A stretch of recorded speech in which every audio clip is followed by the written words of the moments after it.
আসসালামু আলাইকুম সুপ্রিয় দর্শক, চলে আসলাম এই মুহূর্তে পাওয়া সবচেয়ে গুরুত্বপূর্ণ আবহাওয়ার নতুন আপডেট নিয়ে।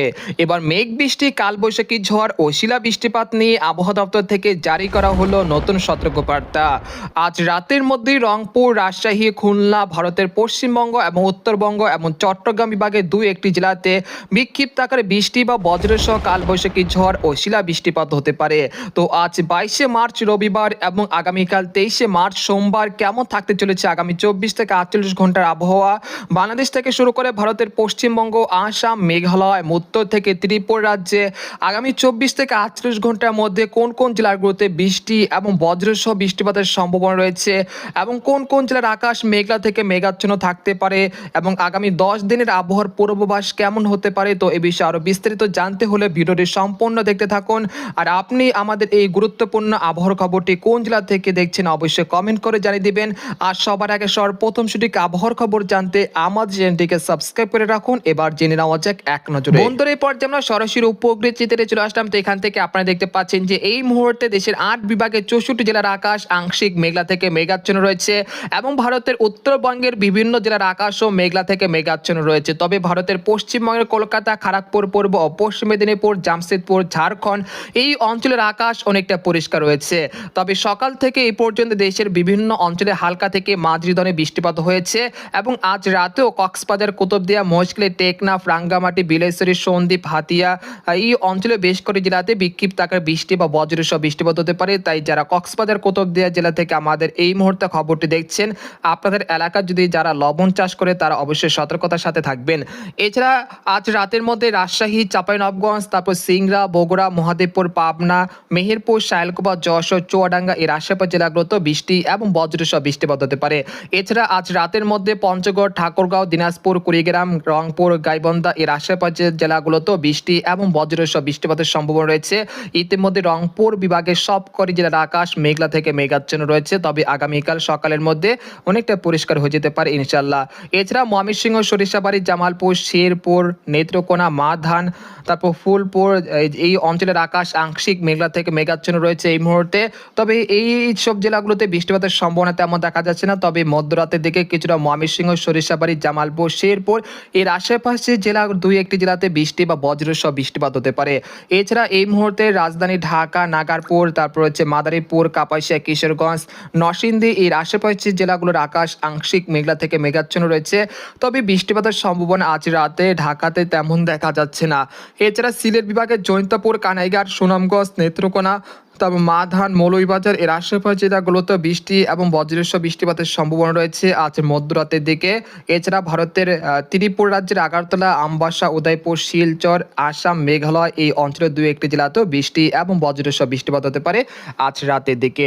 মূলত একটি ঘূর্ণাবর্ত অবস্থান করছে ভারতের বিহার রাজ্যে, যাকে কেন্দ্র করেই দেশের বিভিন্ন অঞ্চলে গতকাল থেকে বৃষ্টিপাত শুরু হয়েছে এবং এই বৃষ্টিপাত কিন্তু আজও কিন্তু অব্যাহত রয়েছে দেশের কয়েকটি অঞ্চল জুড়ে।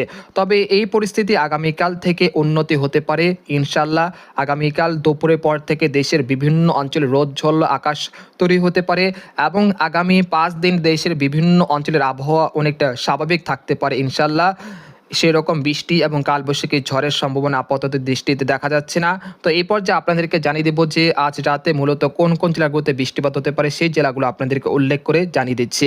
আজ রাতের মধ্যে রাজশাহী, চাঁপাইনবাবগঞ্জ, মহানপুর, আদামদিঘি, নন্দীগ্রাম, বগুড়া, শিবগঞ্জ, সরিষাবাড়ি, তারাস এর আশেপাশের জেলার দুই একটি জেলাতে বৃষ্টি এবং বজ্রসহ বৃষ্টিপাত হতে পারে আজ রাত 8টার দিকে।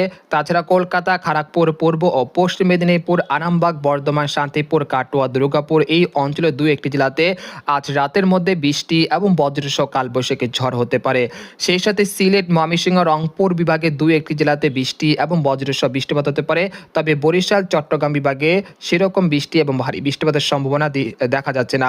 তবে রাত 11টার দিকে খুলনা, তারপর বাগেরহাট, মংলা, সাতক্ষীরা, পিরোজপুর, লোহাগড়া, যশোর এই অঞ্চলের দুই একটি জেলাতে বৃষ্টি বা বজ্রসহ বৃষ্টিপাত হতে পারে এবং বরিশাল, পিরোজপুর, মাঠবাড়িয়া এই অঞ্চলের দুই একটি জেলাতেও বৃষ্টি এবং বজ্রসহ বৃষ্টিপাত হতে পারে। রাত 11টা থেকে রাত 12টার মধ্যে খাগড়াছড়ি, রাঙ্গামাটি, বিলাইছড়ি এই অঞ্চলের দুই একটি জেলাতেও বৃষ্টি এবং বজ্রসহ বৃষ্টিপাত হতে পারে। তারপর রাত 12টা থেকে রাত ভোর রাত ৪টার মধ্যে দেখা যাচ্ছে দেশের ৮ বিভাগের ৬৪ জেলার আকাশ অনেকটা পরিষ্কার হতে শুরু করেছে এবং গোটা পশ্চিমবঙ্গের আকাশও অনেকটা পরিষ্কার হয়ে যাচ্ছে রাতের দিকে।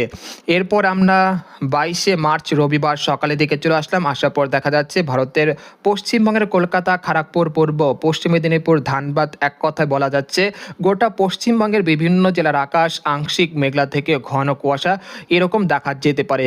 সেই সাথে রাজশাহী, চাঁপাইনবাবগঞ্জ, মেহেরপুর, চুয়াডাঙ্গা, যশোর এই অঞ্চলের আকাশও আংশিক মেঘলা থেকে মেঘাচ্ছন্ন থাকতে পারে সকালের দিকে এবং ঢাকা, বরিশাল, চট্টগ্রাম বিভাগে বিভিন্ন জেলাতে রোদের উপস্থিতি দেখা যেতে পারে সকাল থেকে ইনশাল্লাহ। তাছাড়া ময়মনসিংহ, সিলেট বিভাগে ২-১টি জেলার আকাশ আংশিক মেঘলা থেকে মেঘাচ্ছন্ন থাকতে পারে। একই সঙ্গে সুনামগঞ্জ, নেত্রকোনা, সাতক এই অঞ্চলের ২-১টি জেলাতে বিক্ষিপ্ত আকারে বৃষ্টি বা বজ্রসহ বৃষ্টিপাত হতে পারে ২২শে মার্চ রবিবার সকালের দিকে।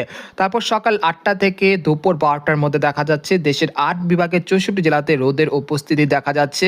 রোদ ঝলমলে আকাশ কিন্তু দেখা যাচ্ছে দেশের বিভিন্ন অঞ্চল জুড়ে। একই সঙ্গে গোটা পশ্চিমবঙ্গে বিভিন্ন জেলার আকাশও অনেকটা পরিষ্কার হয়ে যাচ্ছে। আপনাদেরকে বলেছিলাম যে একটি পশ্চিমী ঝঞ্ঝা অবস্থান করেছিল ভারতের বিহার রাজ্যে, সেটা আজ রাত থেকে কিন্তু কেটে যেতে পারে এবং আগামীকাল থেকেই দেশের আবহাওয়া পরিস্থিতি অনেকটা স্বাভাবিক হয়ে আসতে পারে ইনশাল্লাহ। তারপর দুপুর ১২টা থেকে বিকেল ৪টার মধ্যে দেখা যাচ্ছে দেশের বিভিন্ন অঞ্চলের আকাশ অনেকটা স্বাভাবিক থাকতে পারে, একেবারে পরিষ্কার আকাশ থাকতে পারে। তো এবং দক্ষিণ বা দক্ষিণ পশ্চিম দিক থেকে হাওয়া বইতে শুরু করবে এবং সেই হাওয়া যেন আরামদায়ক আবহাওয়া, অর্থাৎ একটি আবহাওয়া পরিস্থিতি স্বাভাবিক পরিস্থিতি কিন্তু তৈরি হতে পারে। তারপর বিকেলের দিকে চলে আসলাম, আসার পর দেখতে পাচ্ছি যে দেশের আবহাওয়া পরিস্থিতি অনেকটা স্বাভাবিক হয়ে যাচ্ছে। তারপর বিকেল গড়াতেই ভোর রাতের দিকে চলে আসলাম ২৩শে মার্চ সোমবার। আসার পর দেখা যাচ্ছে দেশের বিভিন্ন অঞ্চলের আকাশ অনেকটা পরিষ্কার থাকতে পারে।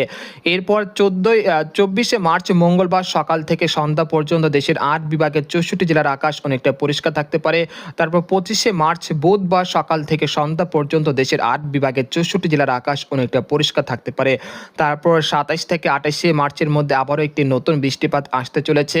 তবে সেই বৃষ্টিপাত কতটা শক্তিশালী হতে পারে এবং কোন কোন জেলাগুলোতে এর তীব্রতা বেশি থাকতে পারে সে বিষয়ে আপনাদেরকে আরও বিস্তারিত জানতে হলে আমাদের চ্যানেলটিকে সাবস্ক্রাইব করে আমাদের সাথেই থাকতে হবে। তো এই পর্যায়ে আপনাদেরকে আরেকটি মডেলের পূর্বাভাস দেখানোর চেষ্টা করছি। তো আমরা সরাসরি চরম পূর্বাভাসে চলে যাব। তো এখান থেকে দেখব আজ রাতে মূলত কোন কোন জেলাগুলোতে বৃষ্টিপাত হতে পারে। আজ রাতে মূলত রংপুর বিভাগের পঞ্চগড়, ঠাকুরগাঁও, কুড়িগ্রাম, তেঁতুলিয়া, ভারতের বিহার রাজ্যের সবকটি জেলাতে হালকা থেকে মাঝারি ধরনের বৃষ্টিপাত হতে পারে। এছাড়াও কলকাতা, খড়গপুর পূর্ব, পশ্চিম মেদিনীপুর, জামশেদপুর, ধানবাদ, মালদহ, তারপর রয়েছে মুর্শিদাবাদ, কৃষ্ণনগর এই অঞ্চলের ২-১টি জেলাতে বৃষ্টি এবং বজ্রসহ বৃষ্টিপাত হতে পারে। পাশাপাশি খুলনা, বরিশাল বিভাগের উপকূলীয় জেলাগুলোতে হালকা থেকে মাঝারি ধরনের বৃষ্টি বা বজ্রসহ বৃষ্টিপাত হতে পারে। তবে ঢাকা, ময়মনসিংহ বিভাগে সেরকম এর প্রভাব দেখা যাচ্ছে না এবং আগামীকাল থেকে দেশের বিভিন্ন অঞ্চলের আবহাওয়া পরিস্থিতি অনেকটা স্বাভাবিক হয়ে আসতে পারে। আকাশ একদম পরিষ্কার হয়ে যেতে পারে এবং দক্ষিণা হাওয়া বইতে শুরু করবে। একটি যে আবহাওয়া পরিস্থিতি যে বলা যায় যে বসন্তকাল, সে বসন্তকাল কিন্তু ফিরে আসবে, অর্থাৎ দেশের আবহাওয়া পরিস্থিতি অনেকটা স্বাভাবিক হতে শুরু করবে। তারপর ২৩ থেকে ২৪ তারিখ দেশের আবহাওয়া পরিস্থিতি অনেকটা স্বাভাবিক থাকতে পারে, এরকম আগামী ২৬ তারিখ পর্যন্ত চলমান থাকতে পারে। তো এই ছিল আজকের খবর। তো আজকের খবর এখানে শেষ করতে চাচ্ছি।